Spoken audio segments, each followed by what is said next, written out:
Hi, this is Danny Doyle, and normally I do videos on video games. But as an autistic trans person, I'm legally required to be obsessed with dinosaurs. And as such, Jurassic Park is one of my favorite movies. But unfortunately, Jurassic Park also has 6 sequels, and even more unfortunately, I've seen all 6 of them. And that includes 2025's Jurassic World Rebirth, which my wife and I actually saw in the theaters. We knew it was going to be bad, but I'll be honest, even going in saying this movie is going to be so fucking bad, I think we were giving it too much credit. Like, I expected to at least have some fun dinosaur kills on camera or something. But honestly, Rebirth might be worse than Jurassic Park 3. And that's the movie with this scene. Alan. So yeah, this video isn't going to be a review of Jurassic World Rebirth. This is going to be a painful nitpicking breakdown of every single issue I have with the cinematic travesty. I don't think it's productive, but I feel like being petty, because this movie fucking sucks. And I could tell it was going to suck from moment one, because it opens with some of the most painfully forced product placement I've ever seen. We open on a close-up shot of a Snickers wrapper, which one of the scientists working in the lab in Jurassic World unwraps and carelessly throws on the ground of this super sterile lab that has double lock door security conditions. Then the wrapper gets sucked up into the vent of one of the doors, and this causes an unrelated cage to break down and allow a monster to escape, and that monster then eats the scientist that threw the wrapper on the ground. So I guess that serves him right for littering, but honestly, the whole situation was so absurd that I half expected "hungry? Grab a Snickers" to pop up on screen when the monster ate the scientist. Now, you might be wondering why I'm saying monster instead of dinosaur, because as a Jurassic Park movie, you would reasonably expect the primary antagonists to be dinosaurs. But Jurassic World Rebirth goes the same route as Jurassic World in deciding that audiences don't actually want to see dinosaurs when they go to a Jurassic Park movie. Instead, they want to see people get chased down by these gene-spliced monstrosities. But as much as I hated this plot point in Jurassic World, at the very least, its monstrosities resembled dinosaurs. The Indominus Rex was basically just, what if a T-Rex was a lot bigger and smarter? And the Indominaptor was, what if a Velociraptor was smart? Even though the Velociraptors in the original Jurassic Park were also smart. Look, it was a stupid premise, I'm not defending it, but somehow, even with this low bar, Jurassic World Rebirth manages to fumble, because its new monstrosities do not resemble dinosaurs whatsoever. The one in this scene is officially called the D-Rex, according to the wiki, but that is never spoken out loud in the movie, presumably because even the writers knew how stupid that name was. It doesn't look like any dinosaur I've seen, though, more like a crossover between the xenomorphs from Alien and the Rancors from Jabba's palace. And as such, when this comes up in future scenes, I'm just going to refer to it as the Rancor monster. We then cut to the United States, where we are slowly introduced to our main characters and have the general premise of Rebirth explained to us. For those of you who are fortunate enough to not watch the Chris Pratt trilogy of Jurassic World movies, those films ended with dinosaurs existing all over the world and sort of cohabitating with humanity. But this movie wanted to reset it to them being isolated on specific islands. So it tells us that the Earth's climate has adjusted such that dinosaurs can't survive anymore, except for in the equator. So all of the dinosaurs have gone to the islands in the equator, and humans are not allowed to go there. Every single government bans them from going there. Forget the fact that, there are countries that exist on the equator. Nope, humans are banned from going into the equator. Every government on Earth says so. Sucks to suck, the country of Ecuador. By the way, I hope no 6-year-olds who went to see Jurassic World Rebirth have Brontosaurus as their favorite dinosaur, because this scene features the only Brontosaurus in the film, and we are informed that it is slowly and painfully dying. Although, the film isn't too concerned with the fate of Barry the Brontosaurus. It treats him as a nuisance so that it can introduce us to the incredibly boring human characters. We first get introduced to Evil CEO and Black Widow. The evil CEO wants to hire Black Widow in order to be his bodyguard on an expedition to the equator. Because if he can gather blood samples from the 3 biggest dinosaurs, the biggest land dinosaur, the biggest air dinosaur, and the biggest naval dinosaur, then he can use them to create a medicine that cures heart attacks. And yes, that is actually the premise that we're going with.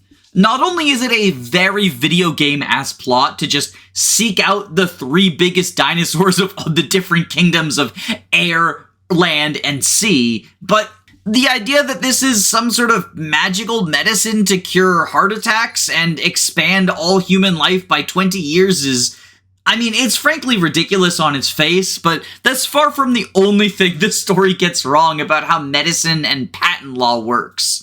Anyway, he offers to pay Black Widow enough money that she'll never have to do mercenary work again, and also says that her mother died of heart disease, and this is supposed to make us care about her, although the movie seems inconsistent as to whether we should think that she's a merc with a heart of gold, or she's the worst person ever who we should hate because she skipped her mother's funeral. We then recruit a scientist onto the team. He's clearly supposed to be the good guy, and he's not doing this for money, but instead because he always wanted to see dinosaurs in the wild.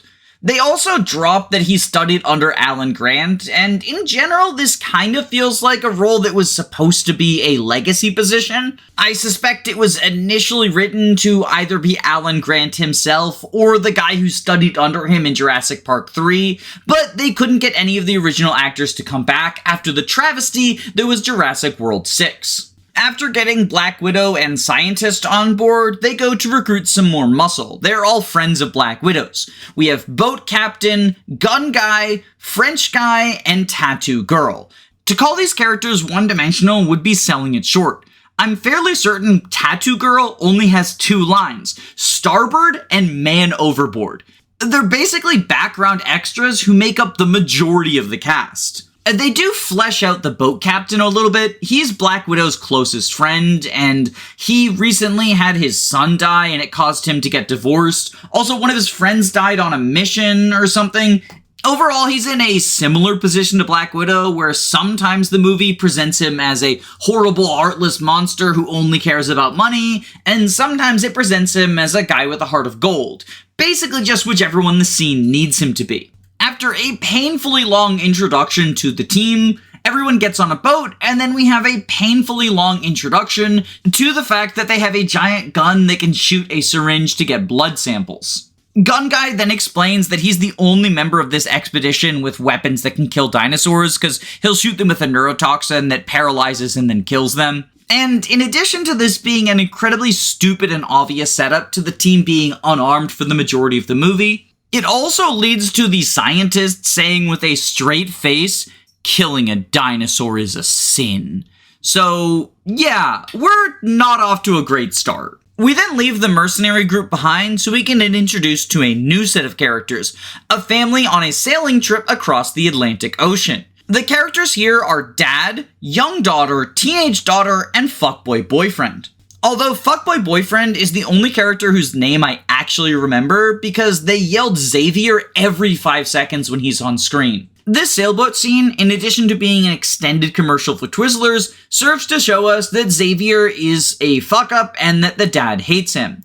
And the dad wants Xavier to take over his shift on the rudder, but Xavier says he's tired, so he doesn't want to do it. You might think that it's a brief scene since I could describe it in 5 seconds, but it was over 10 minutes of screen time with nothing exciting going on.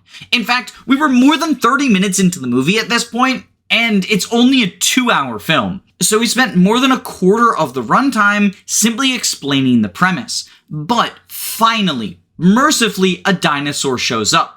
It's a mosasaur, it flips over the sailboat, things get a little bit tense, but everyone escapes and just gets on top of the sailboat with the radio and SOSs for help. We then cut back to the mercenaries who are getting ready to get their first dinosaur sample, mosasaur blood.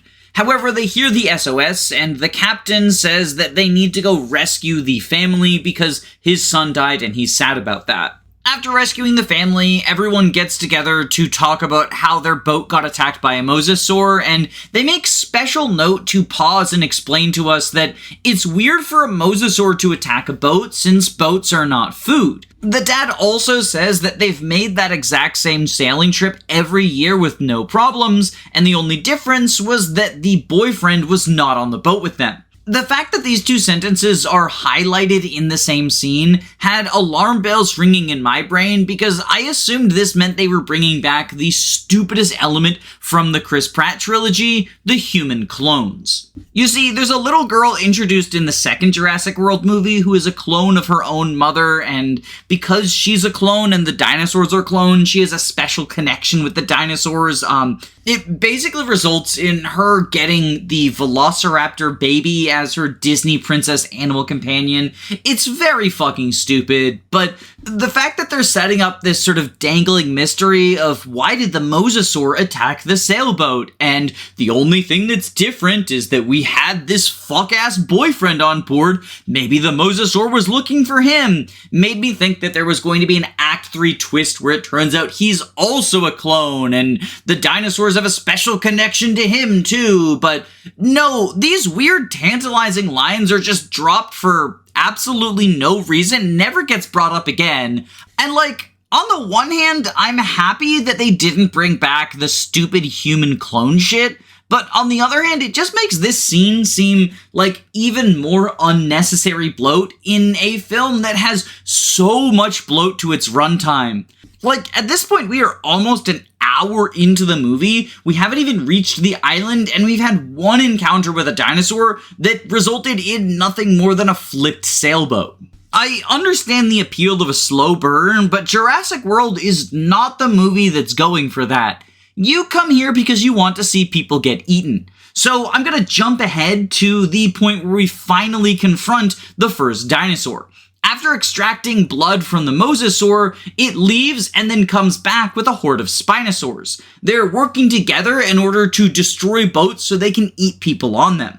I don't know how they evolved this capability because supposedly there's no humans in the equator anymore, but whatever, I don't care. Let's watch some fuckers get eaten. The first guy to go is predictably Gun Guy, and since we all know that killing dinosaurs is a sin, this clearly establishes that Jurassic World Rebirth is aiming to be an 80s style slasher film where only the morally decadent end up killed, whether it's for the crime of littering your Snickers wrapper or for the sin of killing dinosaurs. Anyway, in order to escape the dinosaurs, the crew steers into a bunch of rocks. The teenage daughter tries to call for SOS, but the CEO stops her because he doesn't want the authorities to know about their illegal trespassing mission. Then she falls overboard, and the CEO won't help pull her back up because he wants her to die, so the fuck-ass boyfriend dives in to save her, and they are shortly thereafter followed by Dad and the little girl so that the family can be separate from the mercenaries. The mercenaries then stay with the boat while it crashes onto the island, and as they're recovering their bags, Tattoo Girl gets eaten by one of the Spinosaurus. And this is where we start running into, in my opinion, the biggest problem with Jurassic World Rebirth. Because while the plot is incredibly stupid and there are cringy lines everywhere, that doesn't really matter if the only reason you tuned in is to see people get eaten by dinosaurs. But Jurassic World Rebirth seems hell-bent on obscuring the kills from the audience. I'm not sure what the reason for this is. Maybe it was to try to get a lower rating. This is only PG-13 after all. Or maybe it was simply because having CGI of dinosaurs eating people is expensive. But whatever the justification is, the end result is that most kills happen almost entirely off camera. Like, remember that scientist from the intro sequence? He gets dragged into the fog before he's eaten, so it's obscured from us. And Gun Guy gets dragged off screen as well, although at the very least we get to see him in the dinosaur's mouth. We don't even get to see Tattoo Girl get pounced on because the Spinosaurus does it when she's conveniently behind baggage. They've already given me basically no reason to care about whether these characters live or die, so the fact that they're denying the satisfaction of seeing cool kills is also really disappointing. Now, I know the original Jurassic Park pulled this trick once with the death of Ray Arnold, But that doesn't feel comparable to how Jurassic World Rebirth does things. With Ray, the fact that the Velociraptors killed him off camera served a larger purpose. We didn't know he was dead, and Sattler discovering his hand is not only a good jump scare, but also alerts us that she is suddenly in way more danger than we suspected. There are raptors in the power station. Meanwhile, with Tattoo Girl, there's no mystery, no suspense, there's no reason why she needs to be standing directly behind all of this luggage, except for to obscure the kill for ratings purposes or CGI budgetary reasons. While I'm on the topic of unfairly comparing this shit to the masterpiece that is Jurassic Park, I want to talk about the food characters. In any given Jurassic Park movie, there are some number of cast members whose role in the story is best described as food. And the first film isn't immune from this either. I think you could best describe Donald Gennaro, the kid-hating lawyer, and Dennis Nedry, the disgruntled IT guy, as basically food in character form. But they are at least more well fleshed out than guy who speaks French or girl who has tattoos. Even The Lost World fleshed out its more edible characters, like how the guy who voices Odin made a noble sacrifice in order to stop the trailer from falling over the cliff, or showing the absolute ruthlessness and incompetence of the InGen mercenaries, who I think are the best parallel to the mercenary squad in this movie. In fact, Jurassic World Rebirth in many ways feels like a retread of the ideas explored in Lost World and Jurassic Park 3. We've got the two separate groups, the family being the good guy group, and the mercenaries being the bad guy group. Although, instead of exploring together, they are separated and heading for the same destination, as both of them want to make it to the village. The family is following some pipelines in order to get there, and the mercenaries are going there just because they know the way. Because Black Widow explains that her extraction plan in case of a crash was that in 48 hours, a helicopter is going to do a pass over the village, and if it sees them, it'll rescue them. As such, their goal is to get the 2 remaining samples and head to the village all in the 48-hour period. So we've got a timer and a couple of goals. Again, it's still very video gamey, but at the very least it gets things moving. As they head off, the CEO finds a crashed airplane and manages to get himself a gun that the others don't know about. After loading this literal Chekhov's gun, we switch over to the POV of the family. The dad thanks fuckboy boyfriend for diving in to rescue the teenage daughter and says, oh, maybe we can relate to each other now. And then the fuckboy makes a joke about weed and the dad says that he hates him. Later, they're doing a campfire and the boyfriend says he'll take over the shift for the dad. And I guess this is supposed to show, like, character growth since he wouldn't take over the sailboat shift. The dad once again expresses his gratitude to the boyfriend and the boyfriend is like, nah, I'm a piece of shit. The dad's like, hey, they can say bad stuff about us, but we'll never say bad stuff about ourselves. Don't do their job for them. So I guess that's the resolution of dad and boyfriend hating each other. Then the boyfriend goes to take a piss, and he goes like 5 miles from camp, which is incredibly stupid on a dinosaur-inhabited island. But as he's peeing, the velociraptors sneak up behind him. They're initially rustling around just out of focus, but slowly it becomes clear both to the audience and to the boyfriend just how fucked he is. They hunt in packs, and he's allowed himself to get surrounded. I'll be honest, at this point, I was actually getting into it. I thought the film was going to take a turn for the better, and we would see exciting velociraptor footage. But unfortunately, if your favorite dinosaur is the velociraptor, prepare for disappointment. Because this is the only scene they're in, and they immediately get killed by some sort of mutant bird monster thing. According to the wiki, it's supposed to be a crossbreed between a pterodon and a velociraptor, but it honestly just looks like a bird monster, so that's what I'm going to call it. After the bird monster kills one of the velociraptors, it just flies away and the rest of the raptors leave. So congratulations, we got one scene with the coolest dinosaur, and they weren't even in focus, instead just served to be a fake out punching bag to show how much cooler these new mutants are. I feel like this film was made by people who have a deep hatred for dinosaurs.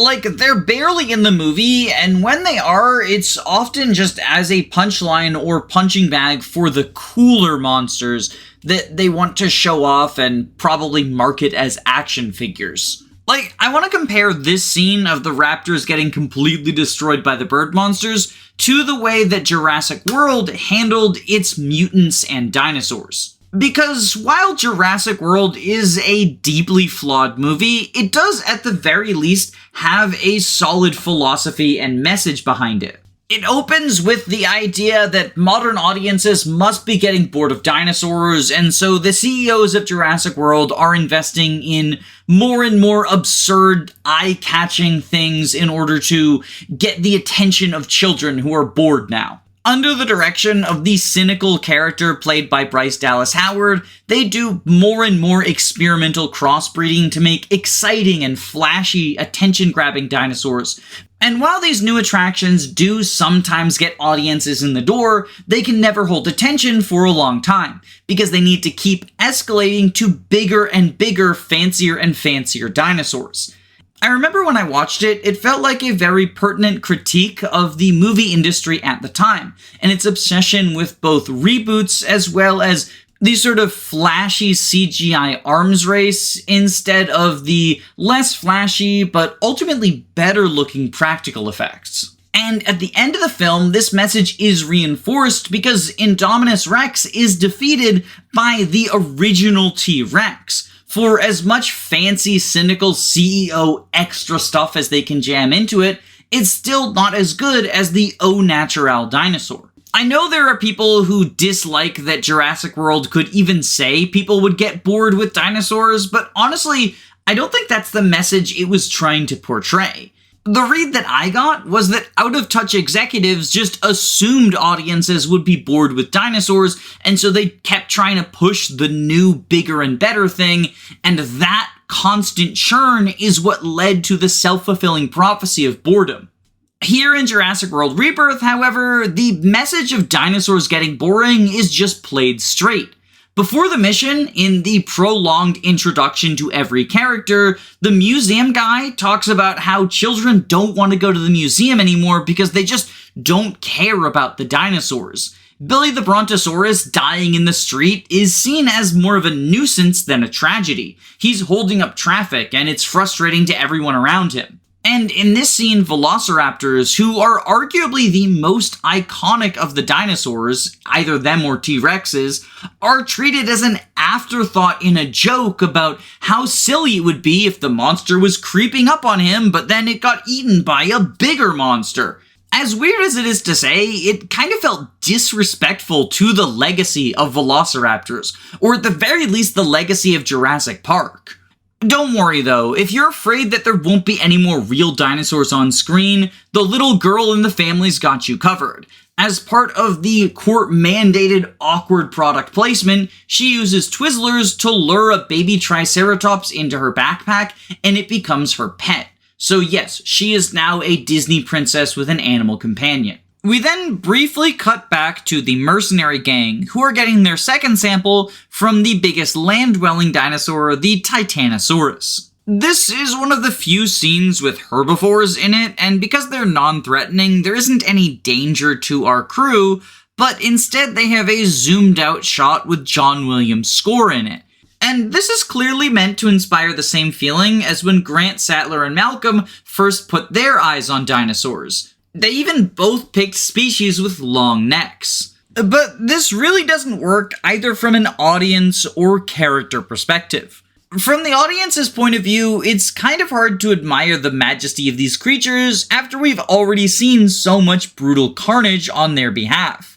And while that's also true of the scene where Grant and the kids are in the tree, that scene ties into the overall themes of the beauty of nature, something which this film outright rejects, with its emphasis on how badass the mutant monsters are as opposed to the naturally occurring dinosaurs. But from a character perspective, this also doesn't work because we've been hammered home over and over and over how people are just bored of dinosaurs now.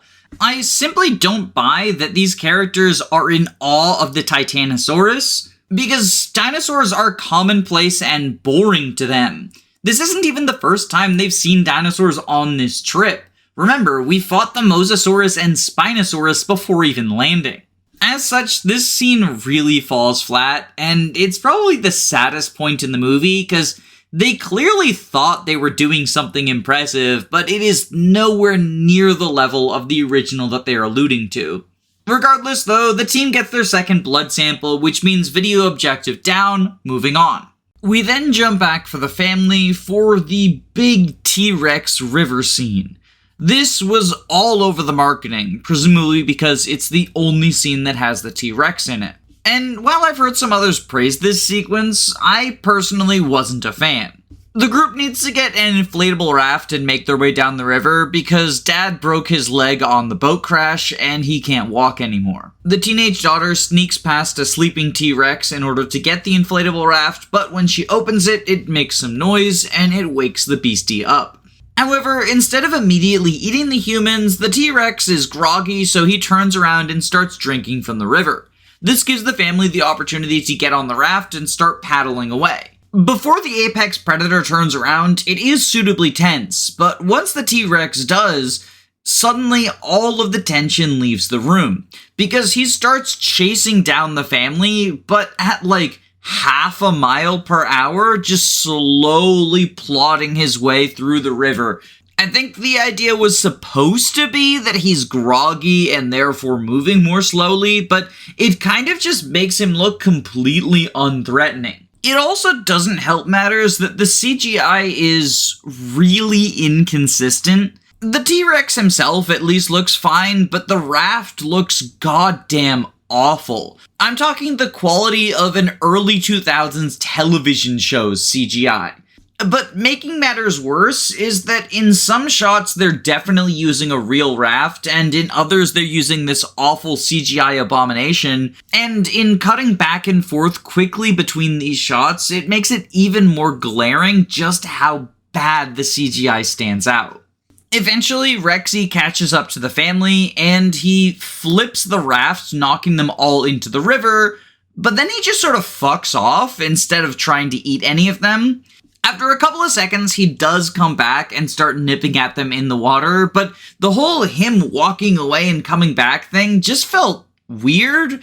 I don't know if the intent was to add extra tension, but it took me out of the scene entirely. The family eventually swims in between two narrow rocks, and T-Rex can't fit in between them, so that's the safe area, although it is also very clear that he could have just walked around the rocks, because they're not in any sort of cave or anything, they just went in between two narrow rocks. He doesn't get stuck like it's a Crash Bandicoot dinosaur level, he just nips through the gap, and since he can't reach them, decides, oh well, I guess I'll walk away. It all just feels exceedingly silly. He also eats the raft again in a fake out to try and make you think he ate the little girl, but obviously they weren't going to kill the child character. Jurassic Park never kills the child character. But he just spends like a solid 5 seconds chewing on the inflatable raft and then spits it out and it goes rocketing to where the family is, completely undamaged despite the fact that it's been in this sharp-toothed mouth. Like I said, this is the only scene the T-Rex has in the movie, and it's certainly better than the insult the Raptors got, but it doesn't feel like the majesty of one of the more iconic beasts from the first movie. We then swing back to the mercenaries who are trying to get their final sample. They want to get blood from the Quetzalcoatlus, but because it is a flying carnivore, they've decided to extract the sample from eggs rather than the living dinosaur. So they're sneaking into the nest, they have to rappel down a cliff. Black Widow intentionally jump scares the scientist while he's standing on the edge of the cliff, not on belay because, safety last. And the film actually goes out its way to ensure us that no, he was not strapped into the rope, because immediately after she jump scares him and almost gets him to fall off the cliff, he then goes over and straps into a rope. Black Widow, Scientist Man, and French guy strap in and rappel down the cliff in order to get to the nest, but then the Quetzalcoatlus return as they are extracting DNA from the egg. Frenchman is desperately trying to get up the cliff and asking everyone to pull him up so that he can escape from them, and of course once they do pull it up, he's just in the mouth of the Quetzalcoatlus, so that's yet another character who got eaten off screen. This one actually would work if it was the only time they had a character get eaten off screen. Because I do think that pulling up the rope and the rope being in the mouth of a dinosaur does kind of work as a cute subversion, even if it was really predictable. But at this point in the runtime, I was just fed up with the movie refusing to show us dinosaurs eating anyone, so it really rubbed me the wrong way anyway. There's another Quetzalcoatlus attacking Scientist Man and Black Widow. This whole scuffle ends up with the Scientist Man hanging off the side of the cliff, and eventually he falls and says, "Oh no," but I swear to God, his line read is exactly identical to the "oh no" sound effect from TikTok. I genuinely thought they just inserted that sound at first. Oh no. My wife assures me that it was just a very similar line read, but I will be honest, I'm not entirely convinced. Anyway, he somehow manages to survive the fall because he landed in like an inch of water, which I guess if it's good enough for Ash and the Pokemon movie 2000, then it's good enough for this fucker. Who cares? Let's move on to the village scene. We're almost done with this piece of shit movie. Okay, so both groups finally meet up at the village, and the teenager immediately accuses the CEO of trying to kill her. The CEO then pulls a gun on her and says he was not trying to kill her, she's just misunderstanding. And then before we have a chance for there to be any payoff for the hidden gun, the bird monsters show up, so everyone scatters anyway. The family all goes and hides in a convenience store, the scientist and the boat captain run off to the lab, and Black Widow and the CEO hide under the car. Then Black Widow asks the CEO to give her the gun because she's more talented, and he just does? So I guess there was no reason for him to have a gun that he kept secret from everyone. The bird monsters are clearly supposed to be evocative of the velociraptors from the end sequence of The Lost World, and they stalk the various groups inside of each of the buildings they're hidden in. There's a sequence where the family has to sneak through the grocery store while throwing cans to distract the bird monster that's in there, because this is literally just a video game. They end up escaping through a drainage system, and this is absolutely the pettiest complaint I have, but the movie came for velociraptors, so I feel justified in being petty. The way that the family finds the drainage system is that there's a ton of water and slushy on the floor that drains down into it, so they follow that to get to the grate. However, once they're in the drainage system, the whole thing is bone dry. Sure, on the one hand, this is basically just me adding a ding like it's CinemaSins, but on the other, it really feels like there was a lack for any sort of basic thought or consistency going into this movie. And I feel like this is a good demonstration of just the very minor things that they didn't even bother to think about. Like, I can see a world where because the place has been abandoned so long, the drainage system is completely dry, but if you just had a scene where the characters follow water into the drainage system, then it being completely dry makes no sense. Anyway, one of the bird monsters follows them down into the drainage system, so even though they think they're safe, they're not. In the lab, the boat captain sees that there is actually a boat on the docks, but they want to signal for the helicopter first because that's an easier escape. The scientist runs up and fires a flare, so the helicopter turns around to find them, but then the 6-armed Rancor monster shows up and it eats the helicopter, although not before some convenient fog rolls in order to obscure the eating from the audience, because you wouldn't want us to have any fun, would you? The evil CEO then gets in the car and drives off towards the docks so that he can steal the boat for himself. So Black Widow goes into the drainage system, kills the bird monster that's stalking the family, and everyone gathers up to go to the boat so they can leave without the CEO. The CEO makes it there first, but then he gets eaten by the 6-armed Rancor monster, so the family and the 2 remaining Mercs are free to get on the boat on their own. But since the winch is stuck, It looks like they're all gonna get eaten, until the boat captain makes a heroic sacrifice by running off with a flare because the Rancor is attracted to light, which is something that we learn at the very last minute. He lures it as far as he can into the jungle before getting cornered, the Rancor opens his jaws to eat him, and then we cut away. Although this time it's not because they want to deny us seeing the kill, it's because they want to deny us the narrative payoff of the heroic sacrifice. Apparently, the captain was actually supposed to die here, but the studio said they didn't want to kill him off because he's played by Mahershala Ali, so that's a big name in case they get a sequel.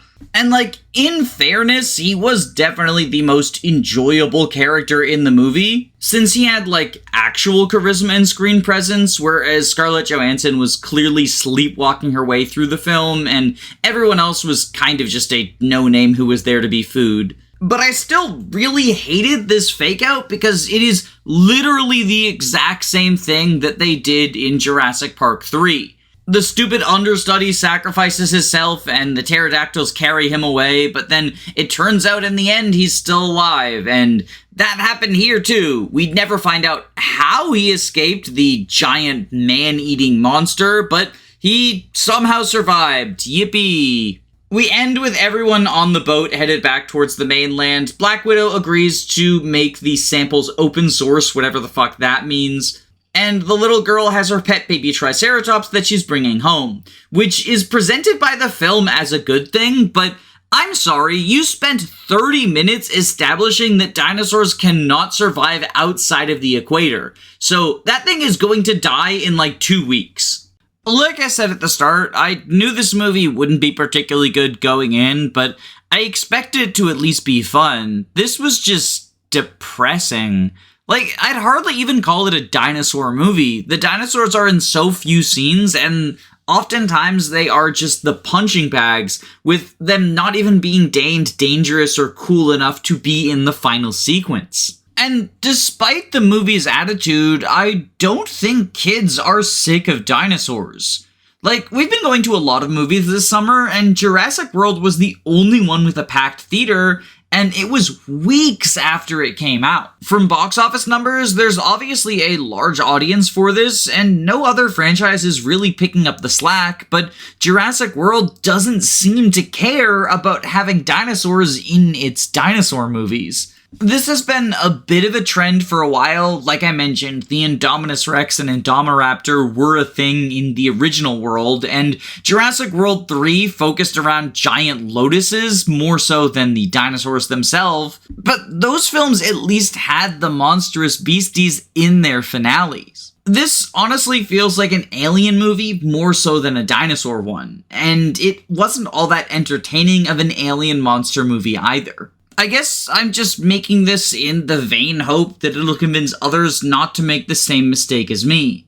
Don't see Jurassic World Rebirth. This franchise deserved to be aborted. My cat has decided to come in for patron credits, so if you hear a bell jingling in the background, that's what's going on. Thank you to Key the Iron Idol, Calamity Callie, Anom Wanderer, a clever username of lies, Jackson McMahon, Saren Gurlixy, Tailored Muffin, Andu, Len, Gameboo, Carosa, Firant, Your Doctor, Frozen Helm, Patwit, Girlboss, Lizard Bongwater, Christopher Bueno, Marin McLean, Jaden, Reflect, Dylan Solis, Forever Lucas, Guiji555, Smaz Ruby, Zycrom, Robin D, Alenby, Hound Dogs, They Thumb, Clan, Electric Giga, Erica Ford, YLO1, George Grenville the 7th PM, Jamie Collins, Arvis, Crispy Matthews, Floa Hay, I Like Rattata, Amy Hazel, Neas Costa, Faulty Videos, Lyra, Kyle Madison, Derek Williams, Just Riley, Anna Cabana, The Daily Fugle, Faye, Magic Bite, Thoughtful Insanity, Shinthia, Sardonic Muse, Psych, Chris, Root Beer Pants, Queen Eliza, Aerith Emblem, Control Tages, Roman Kormanzik, Nick Knack Hammersmack, Lepton, Cabbage, SUP, Caius Cole, Bree, Punch Fighter Champion, Eggman, Maxine the Vampire Queen, Dragonback Lancer, Carrier Has Left, Jill, Angel Napcaceres, and especially my Jakins, Thick Molder, Adele, Alexander Roper, Siggy, and Serial Bowl. Your support is what gives me the confidence to make videos like this, which are almost certainly guaranteed to flop because it's not Fire Emblem content. It's not even video game content, although, as I said, this film is kind of a video game anyway. There's a link to my Patreon below if you want to financially support me, but please only donate if you can comfortably afford to do so. Regardless of what you choose though, I hope you have a wonderful day. Stay safe, gamers.